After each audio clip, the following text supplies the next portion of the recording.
What are your top tips for having loving political conversations or conversations across political divisions, Tiffany?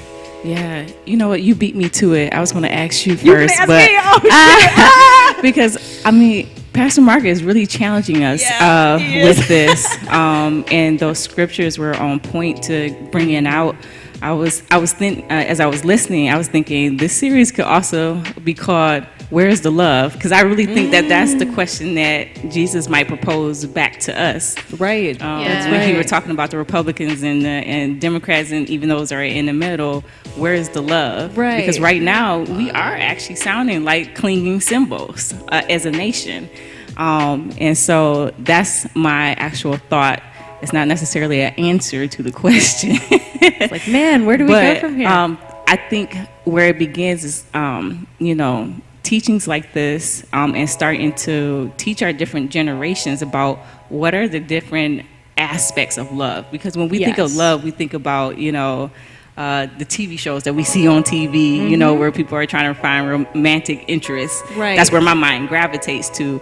But then there's these other facets of love that, like what he said, is the deep, dogmatic push to treat someone as a human. Yeah. We need to talk about the love. Greeks have so many different words for love, and I recently reviewed them again in actually conversation about a D&D character, so sorry about that.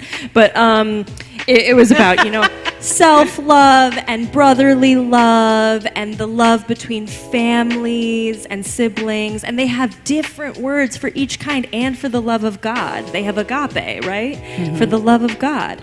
But it is, where is the love in political discussions? And what I think of is I think of our series on political discussions, which we had an entire series. So this is like a good. tiny snippet of that, but we had an entire series called I Think You're Wrong, But I'm Listening, and where we took information from the podcast and book I Think You're Wrong, But I'm Listening about having loving discussions across political divisions. And these two women are different in their political opinions. That's right. They are on either side of the fence, so to speak. And their biggest tip was to be curious, to find a common ground, to listen to one another. And I've found that worked in practice once so far, because that's how brave I've been once. Word. Is with my dad, who is very different from me politically, but values curiosity and is willing to listen to me and respects me. And I respect him. So we're able to talk and listen to one another and have a discussion where we don't always agree, but we don't fight either. That's good. That's good. I'm dying to know, Doug, do you have any brilliant suggestions for this? Please. I hear what you're saying. I think that it has a little bit to do with respecting someone else's opinion on their political beliefs, but also not taking it too personally. Totally. That when somebody disagrees or has a different opinion than you, oftentimes I think that people get angry or confrontational, maybe not angry, but because they start to take it personally that, hey, you don't believe what I believe in, and you're dissing me in some way. So I think if you just step back a little bit, be curious, like you're saying, and just be patient with people, and don't take it so serious as someone else's opinion.